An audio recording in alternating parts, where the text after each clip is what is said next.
Kdo ráčí kráčet v brnění, má na něm rádoby art.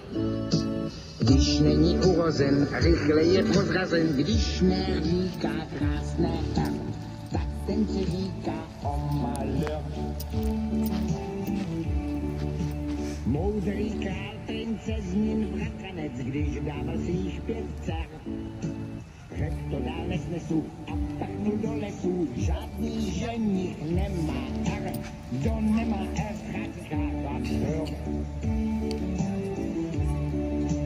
Královské reggae, královské reggae, královské reggae, královské reggae.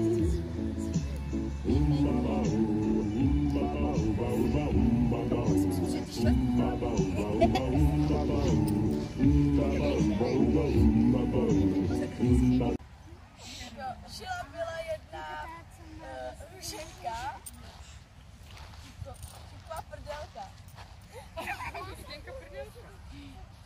A přeji, aby za celý život neměla průjem. Takže si sem směrem, dětičky. Měla bobky do tvaru srdíčka. Já jsem babka z kanálu a předpovídám ti, že až ti bude 18 let, tak tě kodne hloub a umřeš. Já jsem třetí srdíčka, nezemře. Upadne do stoletého spánku a probudí jenom prd z pravé lásky. O 18 let později. Je ráno, mám narozeniny, jupi. Co jste dalo? Klav. Co říkala? Čus tady, halo. No ne, čímková brnělka. Živa, jupi.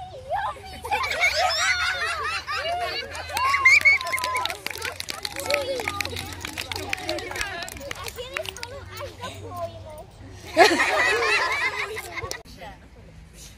Za 7 horami a 7 řekami žila jedna skibidi popelka. Měla 2 zlé sestry, které ji šikanovaly a vůbec ji neměly rádi.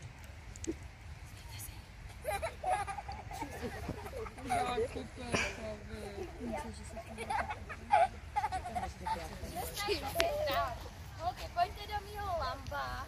Jdeme do Kauflandu za Andy babičkou. A ty to tady přeber a musíte být přebraný, dokud se nevrátíme. Jinak spíš ve sklepě a nemáš večeři.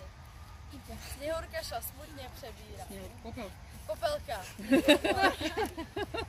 Po chvíli za ní přiletěl holub.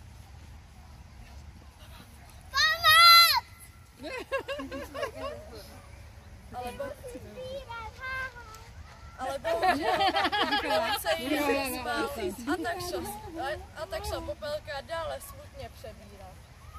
Potom přišel kuchař. Popelko, ty sbíráš fazole do dnešního guláše, tak já ti pomůžu. Po chvíli se kuchař zamyslel. Co kdyby jsem si vzal popelku jako uklízečku na základní školu? Ta by se hodila. Hele, Popelko, pojď se mnou. Tady máš. A uklízej. Tak šla popelka s kuchařem uklízet. A po chvíli přijela macecha s dětmi z nákupu. Kde je Popelka? Aspoň zbyde víc jídla pro nás, pojďte. A tak šli macecha a její dcery spokojeně pryč.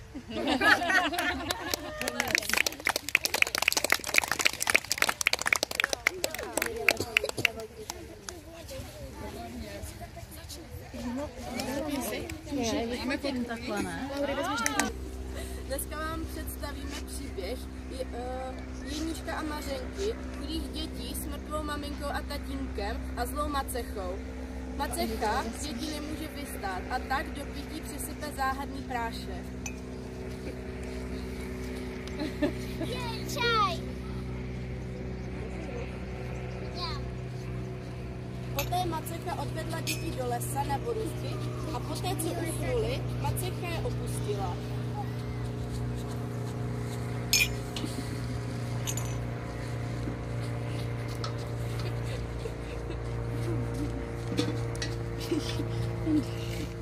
Takže další den se děti probouzejí.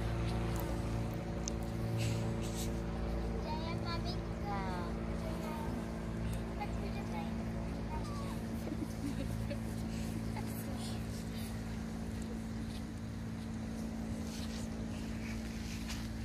Jeníčku. Já mám takový pocit, že jsme se ztratili. To máš pravdu, Mařenko. Hele, koukej, tam je chaloupka. Je, a z perníku. Mňam, já mám hlad. Já taky.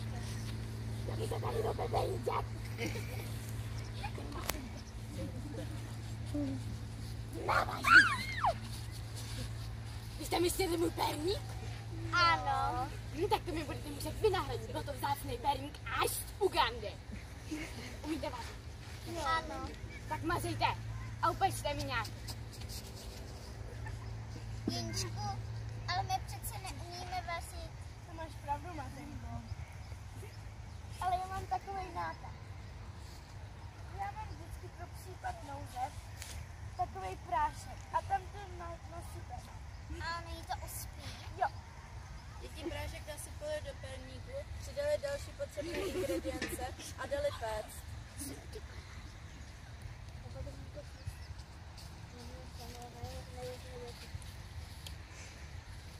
Tak to je teda pěkně odpolní. Tak to si ten perník budu muset upít vás. Záhodný prášek zabral a tak se děti rozhodly to vzít do svých rukou. Co? Co s ním uděláme? Jeníčku. Jeníčku. Kočka. Děti poté utekly kočce, zabouchly a šťastně utíkají domů. Byla jedna malá holčička, která se jmenovala Blažena, ale nikdo jiný ji neznal jinak než červená Karkulka. Karkulka byla asi hezká holčička, ale nebylo to vědecky prokázáno, neboť ji nikdo neviděl bez četných vrstev make-upu. Jednou za ní přišla maminka a řekla jí: Karkulko, dneska tvoje babička má narozeniny. Byla bys tak hodná, donesla bys jí iPhony a alkohol?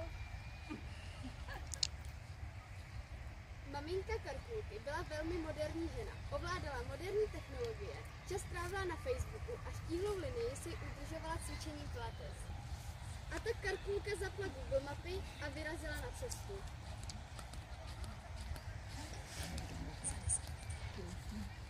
Kráčela přes kopec, přes řeku, až do temného a strašidelného lesa.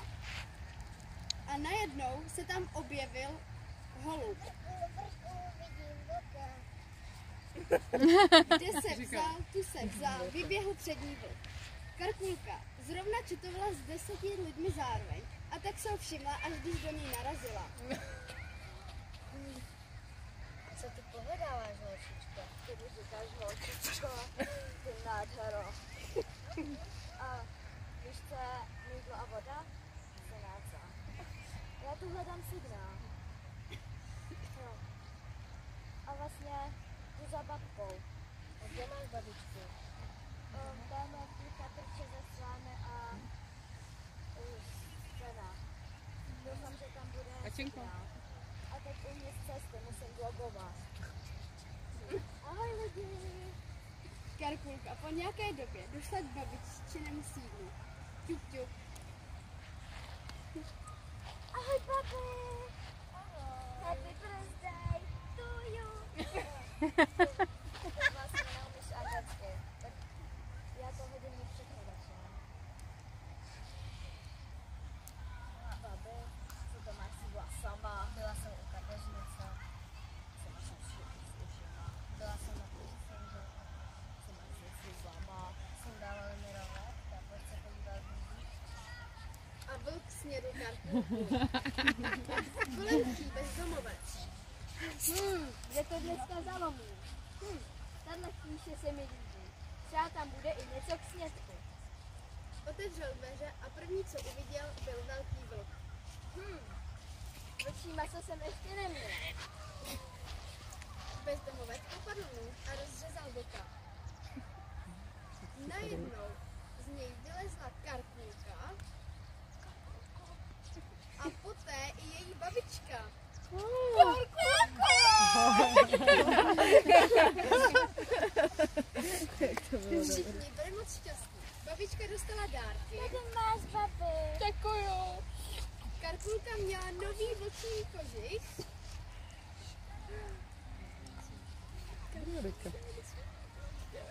Se tam najedl a vyspal. Oni si dali vlčí stejky a byli šťastní až do konce. Nebyla moderní Sněhurka, která žila se svými trpaslíky ve své vile. Zrovna dnes se rozhodli natáčet TikToky. Tak jdem natáčet, ne?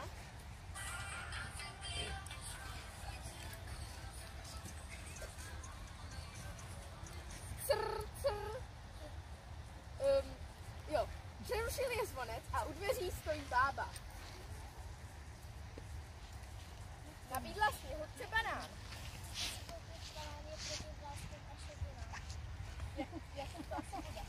Sněhurka kousla do banánu a omdlela. Trpaslíci se zděsili. A najednou opět někdo zvoní. Crr, crr. O ne, s kým budeme natáčet tanečku?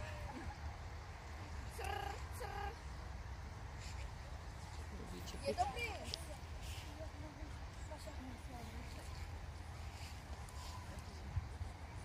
Princ zachraňuje Sněhurku. Co se mi stalo? Sněhurka se probrala. Princ ji zachránil. A to heslo je heslo. Princ si mohl nahrát Instastory. Zazvonil zvonec a pohádky je konec. Žil byl jeden pohledný mládenec jménem Jindřich. Vydal se na dalekou cestu za svojí budoucí manželkou. Na druhé straně světa žil nemoc hezký hrabě z bohatého království, který náhodou také hledal manželku.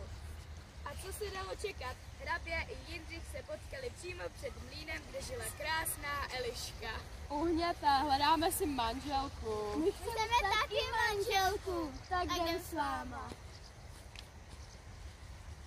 To je krásná. To bych si za ženu. Proč bych si vás měla brát? Já tě naučím dýchat pod vodou. Já jsem bohatý. Jak si vybrat toho pravého? Ten, kdo mi přinese nejhezčí dárek, toho si vezmu za mě. Čep kouzelnou vílu a ta mu pošeptala, aby donesl ohnivý prsten, který vykouzlí Elišce vždy oheň, kdy na něj pomyslí. Hrabě přinesl náhrdelník, který je z pravých perel. Vodník donesl šupinku, která pomohla dýchat pod vodou. A Jindřich přinesl tajemný dárek. Eliško, Eliško, ty moje sluníčko, každý den mi rozjasníš tvým úsměvem na tváři. Všechny dárky byly krásné, ale ten od Jindřicha byl nejhezčí.